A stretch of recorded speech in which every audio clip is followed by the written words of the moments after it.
Today I'm going to show you how to bring the process of Cerakote inside your home garage even when you're on a tight budget.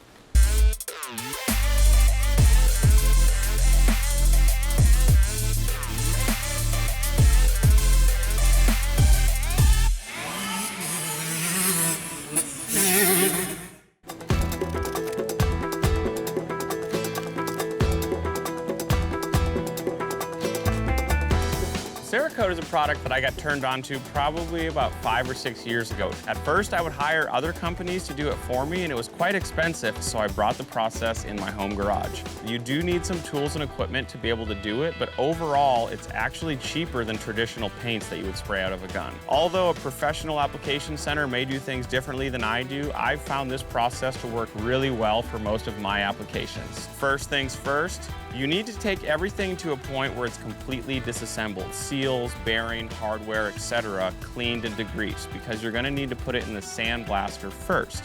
So I purchased this sandblast cabinet for about $100. I still do have to take larger pieces to a local sandblasting shop, and you can totally do that if you don't want to set one of these up yourself.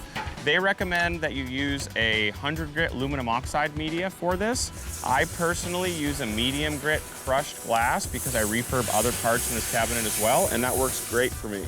What sandblasting does is it just roughs up the surface to allow you to get a good bite and adhesion to the part. You can do aluminum, steel, plastic, almost anything, but most of the parts that we're doing for this build are all gonna be aluminum.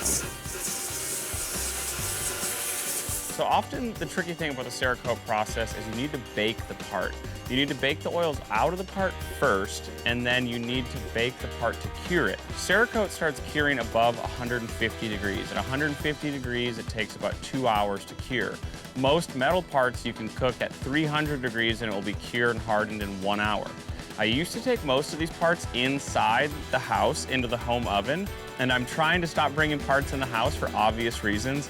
This right here is just 4x8 thermosheet insulation. This is something that I found works quite well for the Cerakote process. So you only need to make the oven as big as the largest part that you're going to Cerakote. For me, it is the CR500's frame. Taking the measurements, I think the width of the table is just great. The tallest part of the frame is 19 inches, but I need to give myself a little bit of room to work with, so I'm just gonna go a perfect square 24 by 24, and then I'm just gonna keep it the same length of the table, which is 4 feet.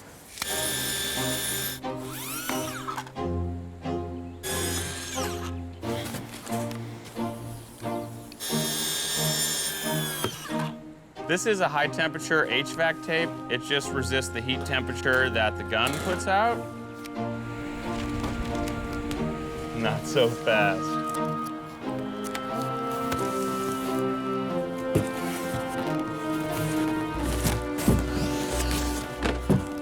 Once I get the top on, I'll be good.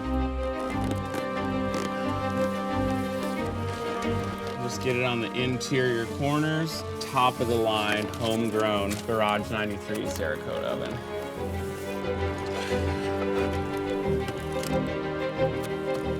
We just need one end of the oven that's fixed permanently, and then the other end is gonna be removable.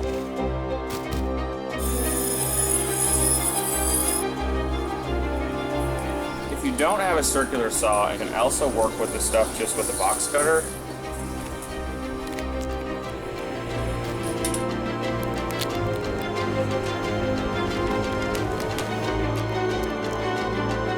Now the door side is what comes on and off. What I do is I put holes in the side, run the dowels through, and then for larger items I want to hang, I put a C-stand inside. This is just a port for the C-stand to go in and out of.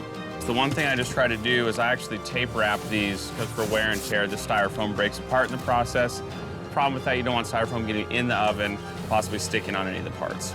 All right, and the last and final step of this whole process is the thermometer. This is straight from the kitchen. There we go. All you do is just set a heat gun inside here, and this thing will start cooking. This is the oven that keeps everything out of the house. You can use a toaster oven, you can use a home oven, all that's available. But for big parts like frames and swing arms and all that, this has been my solution. It's definitely a homegrown solution, but it works in Garage 93. It would be wrong of me to even suggest to start your Cerakote project on a windy day. I've been battling with it this afternoon, and it wouldn't be wise of me to start spraying just to get pollen, dust, and anything else you wouldn't want in your parts on them. We're gonna take a hard cut, and we're gonna start in the morning to finish the rest of the Cerakote job. Welcome back to Garage 93. Still working on our Cerakote project here. We had to wait out the wind once again today, so it's a little bit later, but we're on to our next step. Parts can be handled a bit between sandblasting, so one thing I always like to do is, even though I degreased them on the front end, to give them a spray down with acetone. So the next thing that you're gonna wanna do is gas out the part. You can either do that at 300 degrees for 1 hour in an oven, or you can use a propane torch and you can chase out the moisture. Don't get too carried away. You're not trying to heat treat this thing. You're just trying to burn the moisture and any residual oil that might be left on the surface.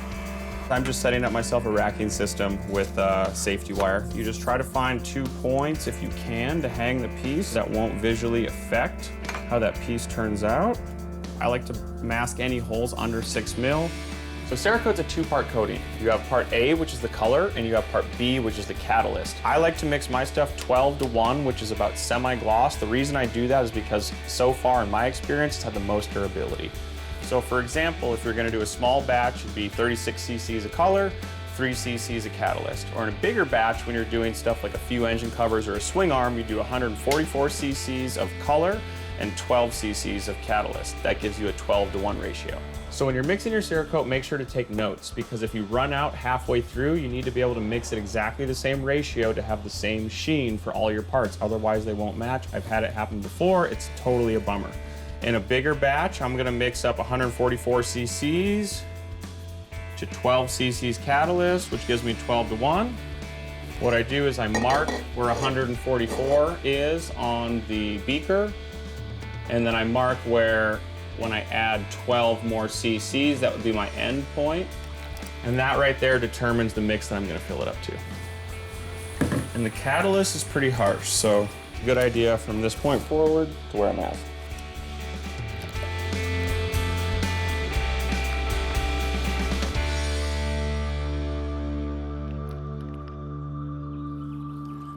This is a C-stand from the film industry. This is what I end up walking into my oven.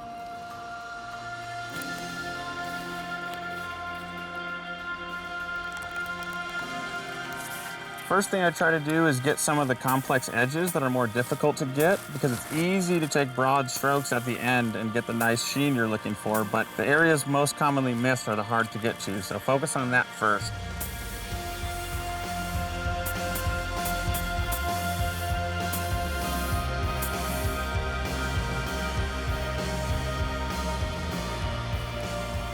And that's my homegrown oven setup. This is just a heat gun on a low setting. It starts curing above 150, so put a tray underneath it and just have a heat gun on a low setting in here, and that right there will keep this hot enough to start the stuff baking. So Cerakote.com has a by-the-book, step-by-step application process for this, and I've adapted and learned what works here in my shop, but this is how I figured out to do my Cerakote, and I'm pretty happy how it's all turned out.